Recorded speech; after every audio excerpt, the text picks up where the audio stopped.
Have you ever wanted to run a marathon but have no idea how to get yourself ready? Running expert Ben Kaplan says it's easier than you think, and he joins me now. It can't be easier. It's a marathon. Is it really easier than you think? Well, you got to frame it like this. It's a gift. So you make that decision to do something that's like you're about to embark on this journey of fun and adventure.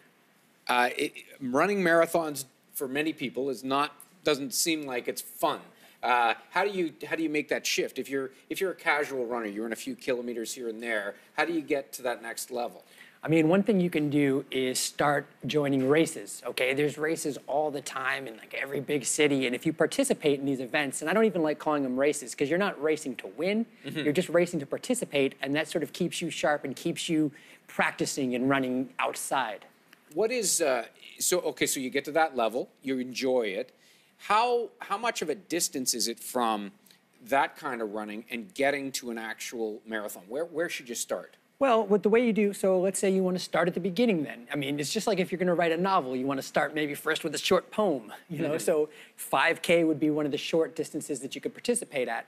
Then as you keep going, you increase your long run. So on Sunday mornings, you do a long run, and those can increase by about 5 to 10% every week. So you're just going from 5 to 6, 6 kilometers, 6 kilometers to 7, then you stay at 7 twice, and then the next week you do 7.6, you know, so you build gradually. And why is that important? It may seem obvious, but I mean, you can't just start and do a marathon, right? Well, no, if you start and do a marathon, you're setting yourself up to fail. So the way I like to do it is you prepare, you have a program, a strategy, and it comes in your whole lifestyle. So it starts encompassing everything, and you're just paying attention, you're organized. And this is where the fun comes in, because you're in tune with your body, you're in tune with your life, you're in tune with what you're doing, and it's fun to be alert and alive.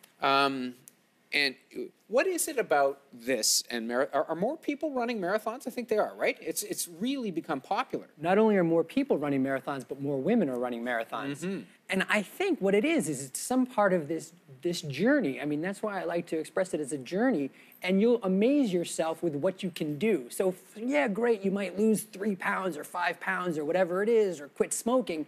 But it's also you begin to feel empowered. You know, what a nice feeling that is to be impressed by yourself. Yeah, and it can't be about, I want to look this way, so I'm going to, because it's a fairly significant commitment, isn't it? Yeah, and when you set it up that you want to look this way or I want to do this, then you're almost doing it for somebody else. But if you do it for yourself, you know, in your heart, and you make it this thing that becomes inspiring, but not to impress your cousin, right, but for your own self, to prove to you what you can do, to surprise yourself by your own power and vigor. That's when I think it becomes really powerful. Is there something you should wear that's different if you're running a marathon versus just a jog or just a run? Yeah, well, a key thing to know about this is with your shoes, don't tie your shoes too tightly because your foot will swell up to a half a size when you run a marathon. Really? So you don't want to over tie your shoe.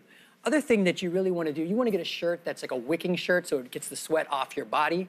And like the shorts that I wear have these sort of built-in underwear, which are nice. And a key thing too, before you get out there, is just apply some Vaseline sparingly on your private parts, and that reduces chafing, which is essential. Always important in a marathon to reduce chafing. No, it's good. And but the great attraction of running, always, is that it's not, you don't need equipment other than a pair of shoes, generally speaking. It's cheap. That's absolutely right. And sometimes with the marketing with these companies and everything, it gets a little thrown askew.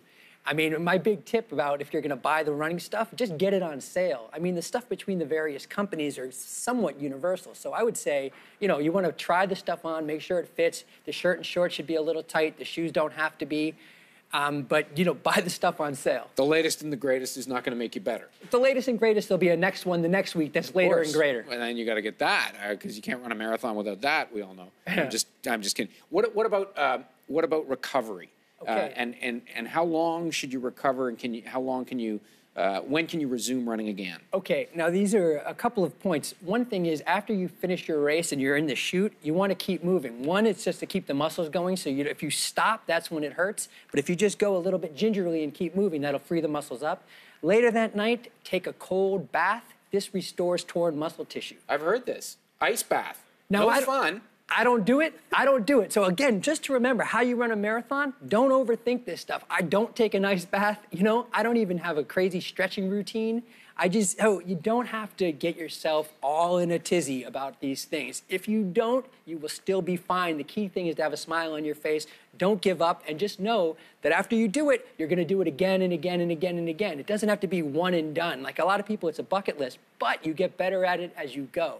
A good addiction to have, and you got to love it, and whatever works for you, right? That's the #1 most important thing. Thanks, Ben. Happy running. Appreciate that. Great to see you.